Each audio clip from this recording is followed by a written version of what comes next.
Toğrul müəllim, bax bu üzərində dayandığımız yer sizin evinizin içidir.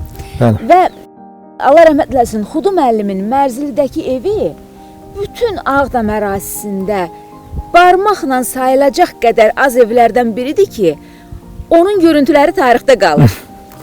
Bu da əslində belə sizin bir güclü xatirəniz və qiymətli bir nostaljinizdir. Bu ev necə idi? Bizə təsvir eləyin.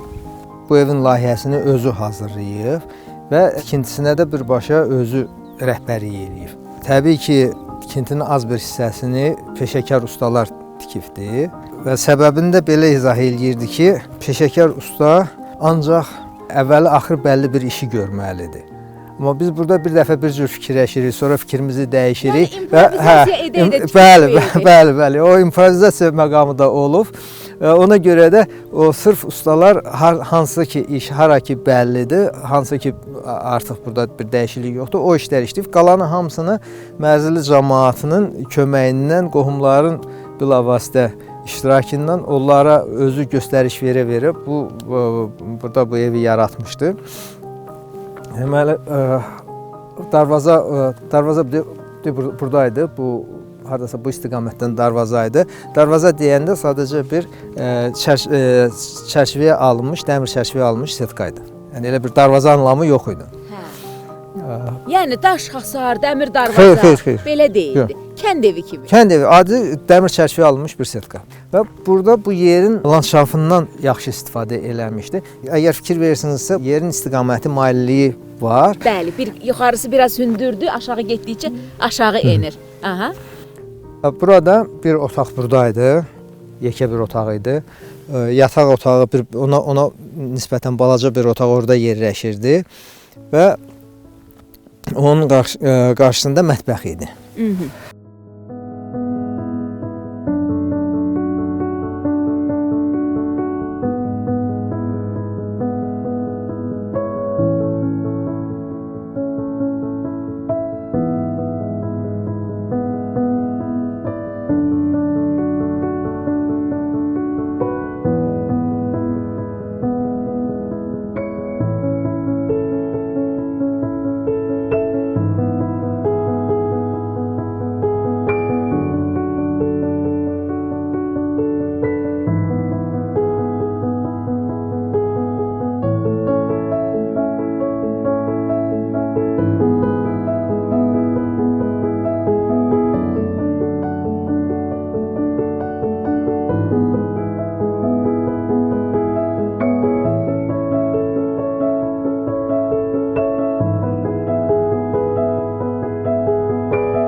Oradan aşağı düşəndə, buradan gələndə görürsünüz ki, artıq hündürlük fərqi var. Bəli. Və həmən hündürlük fərqindən istifadə eləyib, orada zirzəmi yaratmışdı.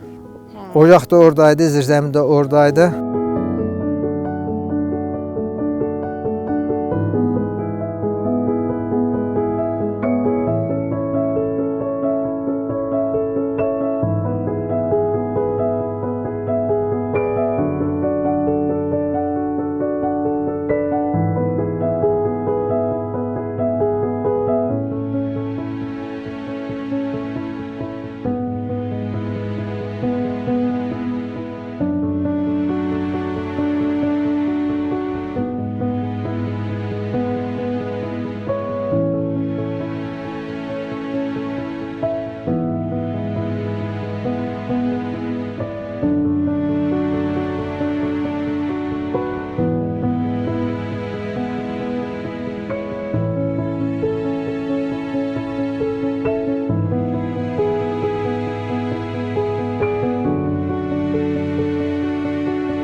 Zirzəminin yanından buradan siz görürsünüz ki, o divar hovuzun divarı idi. Burada da hovuz idi.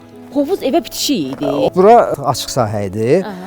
Elə bil evin önündəki geniş eyvan kimi. Bəli, Aha. bəli, Və tamam. o da baxırdı hovuza. O da baxırdı hovuza. Bu həmin hovuzun qalıqlarıdır, eləmi? Bəli. Bəli. Bir də bu sahə burada hovuzun bir divarı belə gəlir və burdan qayıdır, orada tamamlanır.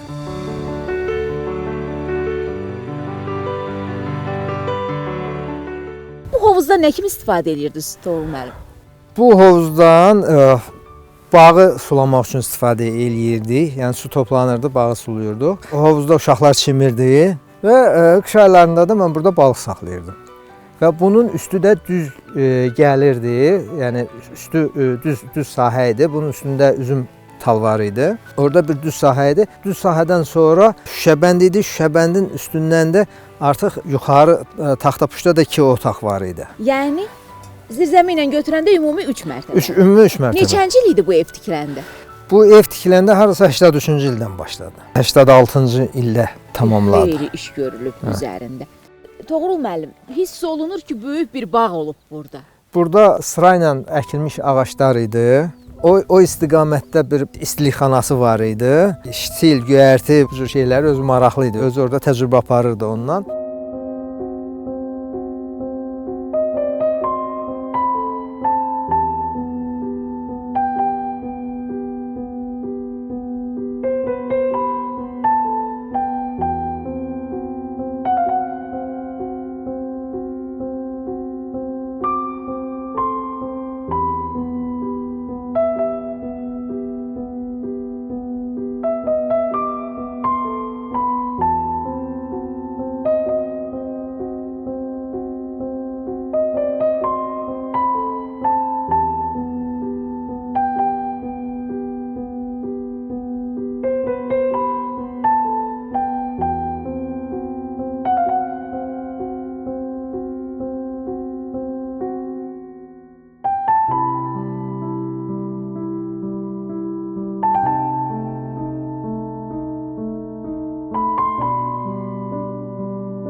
Siz dediniz ki, mən 92-ci ildə gələndə artıq ev yanmışdı. Bəli. 92-ci ildə dekabr ayında məlumat aldım ki, erməni hərbi birləşmələri kəndin ərazisinə daxil olub, amma çıxardılıblar. Gəldim bura. Bura gələndə bu vəziyyətdə deyildi. Divarlar, tikililər sırf deməli bircə dənə üst hissəsi yanmışdı. Çünki üst hissə təmiz taxtadan idi. Üst hissə taxtadan yığılmışdı, alt daşdan idi. Qapı pəncərə təbii ki yanmışdı, üst hissə də yanmışdı, amma divarlar yerində idi. Belə bir mənzərə gördüm və onda bir ovuc torpaq götürdüm buradan. Kül, şüşə qırığı, qarışıq bir ovuc torpaq götürdüm. Və o torpaq 30 ildir bizim yaşadığımız evdədir. Onu o müharibənin bir əlaməti, bir işarəsi kimi saxlayıram, amma və götürəndə bu evi son görüşünüz. Onda son gördüyüm vaxt idi və indi bu günləri görürəm buranı. Torpaq bir xatirə idi, bir simvol idi. Hər dəfə onu görəndə fikirləşirdim ki, yəqin bir gün olacaq ki, bu torpaq yanmış torpaq yox, artıq üzərində gül çiçək bitən bir torpaq olacaq. Şükür həmən gün gəldi, həmən gün gördük. Bu günləri burada dayananda məndə belə bir təəssürat yarandı ki, mən nəhəng bir tikinti sahəsindəyim. Xarabazarda yox. Həyat bu yerlərə qayıdır. Həyat birinci insanlarla qayıdır. Tikinti sonra tikilir. Təbii ki. Bəli. Təbii ki. Və bu gün o insanlar kənddədir.